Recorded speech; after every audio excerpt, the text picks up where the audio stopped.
Today, the search continues this morning for two missing children in rural Nova Scotia. Crews have been combing through the woods around Pictou County since Friday, when police believe they wandered away from their home. Brett Ruskin is live in Halifax. He's picking up the story for us this morning. Where do things stand today, Brett, with the search efforts?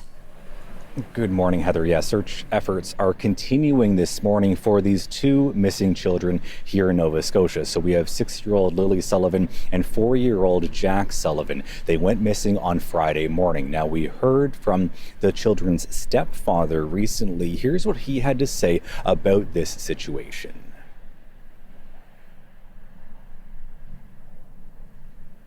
Few days have been very stressful. I mean, ever since the Friday morning, when we noticed that the children were gone. Immediately jumped in the vehicle, surveyed all the areas, many dirt roads, many culverts as I could, and waited for the police to get there. So again, this search began with family members and has now expanded to dozens of search and rescue volunteers. About 160 people were on the ground yesterday. There were dogs brought in to try to catch a scent of these two children. There were 8 drone units in the skies searching, as well as a couple of helicopters as well, each one of them equipped with infrared sensors and cameras looking for these children. Now, we heard from police talking about some of the challenging conditions and logistical issues that they are running into with this situation, with the situation on the ground. Here's what police had to say about this search. Weather, it makes things a little more complicated for our searchers. Given they're in the woods, it's wet, things are slippery, footing's not the greatest. It's the water's it's not the best, but they're still trudging through and they're still working hard at doing the job that they have to do. Again, we know that 6-year-old Lily Sullivan and 4-year-old Jack Sullivan went missing on Friday morning. That is when this search began and when the family reported them missing. And again, the search has been ongoing since that time. Heather. RCMP say there is still no sign of two siblings who are believed to have wandered away from their home in Pictou County. They were last seen around 10 a.m. on Friday in the community of Lansdowne Station. RCMP say the search is ongoing and multiple agencies are now involved. I'm just staying as hopeful as possible. I want them home. I want to hold them. And I want them home. It's been 10 days now since 6-year-old Lily Sullivan and her 4-year-old brother Jack went missing from their home on Geographic Road in Lansdowne Station of Pictou County, roughly 15.5 miles from New Glasgow in Nova Scotia, Canada. FYI, Nova Scotia is a Canadian province located on the eastern seaboard of North America. There have been no sightings of Lily and Jack since May 2nd. The area where the kids were living is marked by thick woods full of dense brush and some waterways. It is a rural and isolated place with a high poverty rate. The closest town to Lansdowne Station is a 15-minute car ride away. The only traffic seen on the roads in Lansdowne are usually just a few cars, some logging trucks, and some yellow school buses. It's the kind of place with a network of backcountry roads that only the locals know, and the cellular service is said to be spotty in some places or altogether non-existent. Many of the roughly 100 people who live there are related, and they've been in the area for generations. Visions of Summer Wells and her parents, Don Wells and Candace Bly, in Beach Creek, Tennessee, another isolated place where the same families have lived for many generations and where everyone knows everyone else. The woods in Lansdowne are said to be swarming with black flies. It's horrifying to think of a 6-year-old girl and her 4-year-old brother out there somewhere lost, cold, scared. Hi, I'm T, and this is Bed Crime Stories podcast. Please like, share, and subscribe. Those are 3 free ways you can help me. With that out of the way, let's dig in. I'm going to begin with a timeline of events leading up to the kids' disappearance, as well as what has happened since. A little backstory before I jump into the timeline. Lily and Jack Sullivan's mother, Malahia, I'm not sure how to pronounce that, Brooks Murray, has been with her partner Daniel Martell for 3 years, and they have one biological child together, a baby girl named Meadow. Daniel calls himself Lily and Jack's stepfather. Lily and Jack's bio dad, 29-year-old Cody Lee Sullivan, is said to be out of the picture. Whether that means he's involved at all or not at all, I don't know. What I do know is that Cody is currently awaiting an October 2025 court hearing. He is not in prison as some have speculated, and this information comes from my friend over at Evil Exists. Per the research they did, Cody's court hearing is for an incident that allegedly occurred on Friday, June 21st of 2024. Here's how that incident was described by Corporal Jennifer Cooper of the Royal Canadian Mounted Police, or RCMP as they're called. Shortly after 8 p.m., the police in Prince George received a complaint from an online marketplace seller who stated they met up with the purchaser at the agreed-upon place.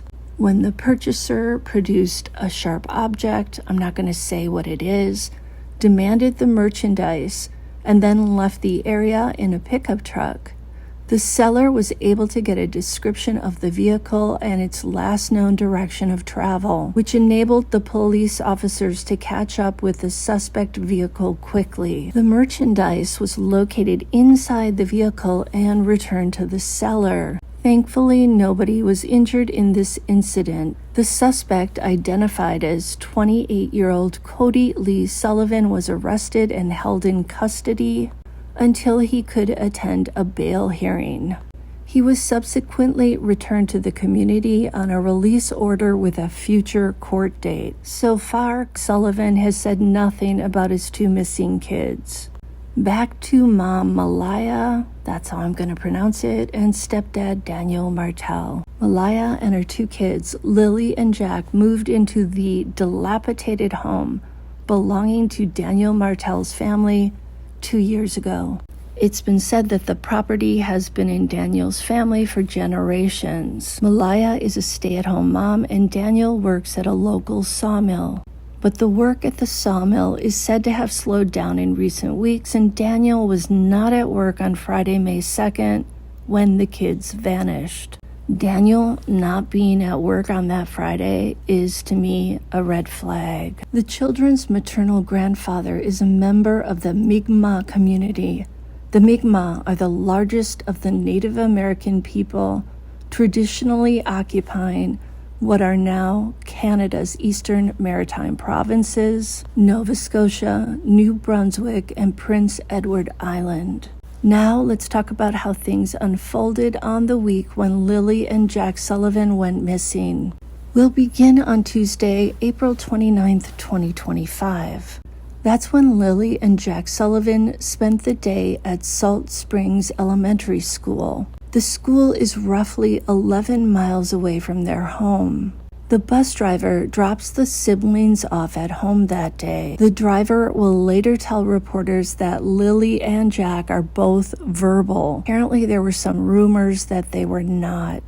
On Wednesday, April 30th, the province had no school due to the National Day for Truth and Reconciliation. This is a culturally important day for the whole country. On Thursday, Lily and Jack are allegedly kept home from school because Lily had a cough. Moving on to the day the kids vanished, Friday, May 2nd. Here's what Mom Malahia says happened on that morning. Quote, "What happened was that we woke up. I heard them playing in the next room beside us, and I was drifting in and out of sleep, and they're not the type of kids that we tell them not to go outside on their own. We always make sure that we're out there with them, watching them.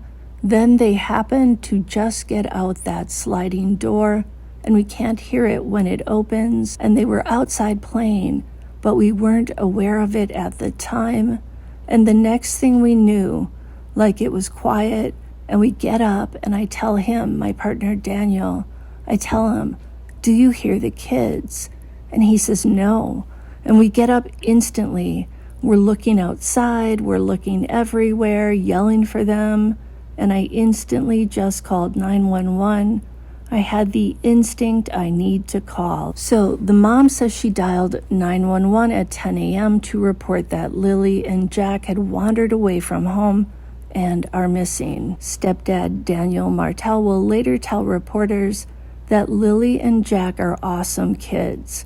He describes Jack as a kid who loves bugs and dinosaurs, and Lily as someone who loves girly things. Daniel states that Lily and Jack are best friends, they're not just brother and sister, and that older sister Lily follows Jack's lead. The question I have is, how could the mother and stepdad know that the kids went out through the sliding door if they didn't actually see them do that? It's been said that the mother and stepfather noticed Lily and Jack were missing 20 minutes before they dialed 911. However, the police dispatch, which I'll play for you, says the call came in at 0800, which would be 8 a.m. 0800. So this is a bit of a red flag. Was it 8 a.m. or was it 10 a.m. or was it 9:40? Every minute makes a difference when it comes to missing children. Note that the nearest office of the Royal Canadian Mounted Police is 46 miles away from the children's home. The RCMP, as they're known, is the Federal and National Law Enforcement Service of Canada.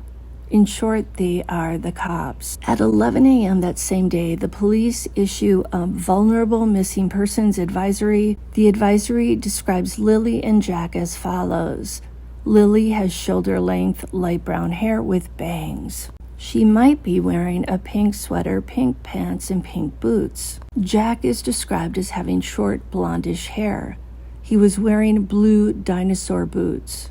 There are no further clothing details available. The cops ask that the public share this information responsibly on social media, and soon the news spreads far and wide. On Saturday, May 3rd at 4 p.m., an emergency alert was issued for Antigonish, Colchester, and Pictou counties. At 5:27 p.m., a broadcast intrusive alert was issued. This is a public cell phone notice that Lily and Jack are missing. On this day, the RCMP also gets the major crimes unit involved in the investigation.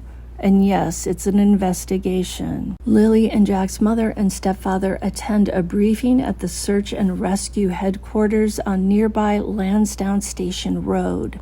The mother leaves halfway through the update to sit in the back of an ambulance. By the end of the day, tensions escalate between family members. Some relatives from the mother's side accuse the stepfather of being involved in the kid's disappearance, and the stepfather's family don't take too kindly to that. Daniel Martel states that after the children vanished, their mother left to stay with her family elsewhere in the province, and she has since blocked him on social media. Danielle Martel says, quote, "There was an argument in the yard that day. My mother had to kick some people off the property because they were accusing me of being involved, when I'm the only one still here fighting for them. It's sad," end quote. It later comes out that a woman who answered the mother's phone said that the mother's relationship with Daniel Martel had ended after the kids went missing, and the woman confirmed that the mother blocked Daniel on social media. This now ruptured relationship is a huge red flag. Why is the mom staying away from the stepfather? Does she know something that we don't? This would seem to imply that she at some point decided that Daniel was responsible for the kid's disappearance. Early on, the mom was saying "we" in front of the cameras, as in Daniel and I noticed the kids missing. The "we" would seem to be saying that the mom and the stepfather were on the same page at that point. It's interesting that stepdad Daniel Martel has done more talking in front of the cameras than the mother has. Was the mother advised by law enforcement to stay quiet? Has the stepdad been advised of the same thing, but is he ignoring the advice? Or maybe has the stepdad not been advised to stop talking? One of Daniel's friends has come out to say that Daniel did more for Lily and Jack than their own mother did. The friend said that Daniel was always good to the kids and that he's a very kind, polite guy. The friend doesn't believe that Daniel had anything to do with the kids' disappearance. The friend pointed out how Daniel let the cops search the property where the kids were living. He offered to take a lie detector test, and he gave them all of his tech, including his laptop. Daniel has also been very vocal in front of reporters and cameras. Mom, Malia, has not. And there's a photo showing Lily and Jack and their mom and stepdad, where the two kids are standing next to Daniel. Does this mean that the kids are close to Daniel and have a good relationship with him? Maybe. Back to the timeline. We're still on Saturday, May 3rd, which is one day after Lily and Jack are reported missing. The police tell the Canadian Broadcasting Corporation News that searchers located what could be a boot print on Saturday. This leads the police to expand their search. On Sunday, May 4th, Daniel Martel tells the Globe and the Mail newspapers about what happened on the morning the kids went missing. He says, quote, "Lily came into the room multiple times.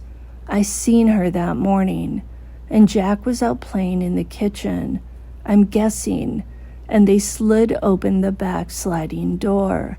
It's almost like silent to hear it sliding. They slide it open, the boots were right beside the door, and they proceeded to, I'm guessing, playing outside.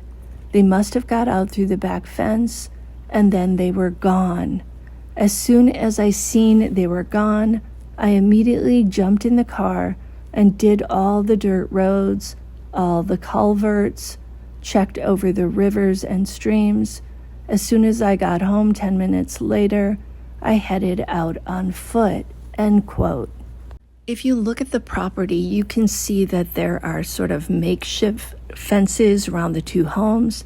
However, it appears that there are openings in some of the fence areas where the kids could have easily gotten out. To me, this whole situation is similar to what we saw when Summer Wells went missing. The parents were pushing the child nabbing idea, while the authorities were saying they don't buy into that since there's no evidence of it, and the kid's home is in an isolated area.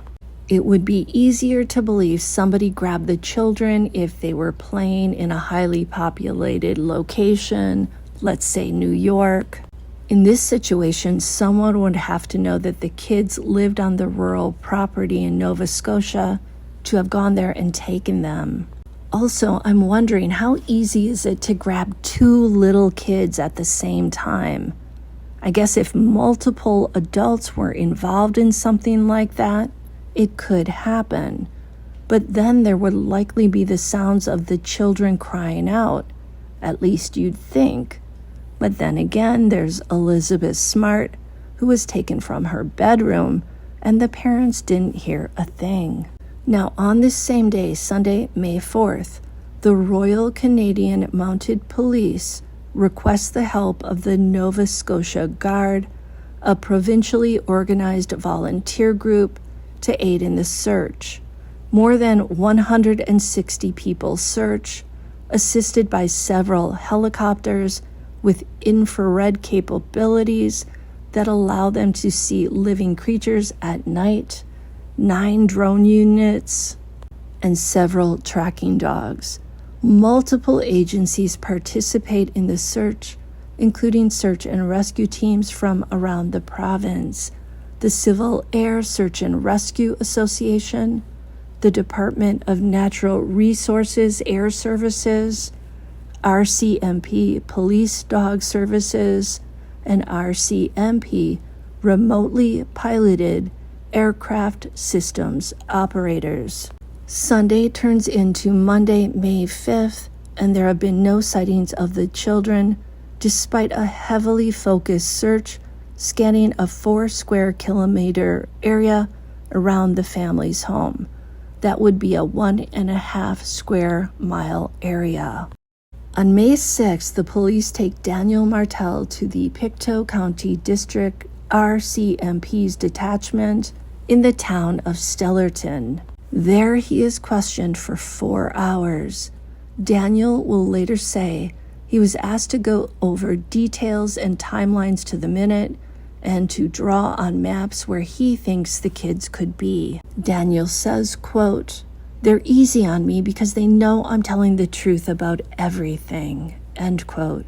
Now, items found during the searches include children's clothing and a water bottle. But Daniel Martel says those items do not belong to Lily or Jack. On May 7th, the RCMP scaled back the search, saying it's unlikely the kids are still alive. That has to be a devastating moment for those who love Lily and Jack. Daniel Martel also says that he handed over some of the children's stuffed animals to the RCMP at the request of Lily and Jack's mother. Martel hands over Lily's white unicorn and Jack's blue dinosaur. He also gives the police the baby's white giraffe and the mom's pink bear. Martel tells the Globe newspaper that the police told him they were bringing in cadaver dogs and RCMP divers to search the nearby Lansdowne Lake. On May 8th, the RCMP searched the dense forest behind Lily and Jack's home in a helicopter. Investigators also show up again to interview Daniel Martel.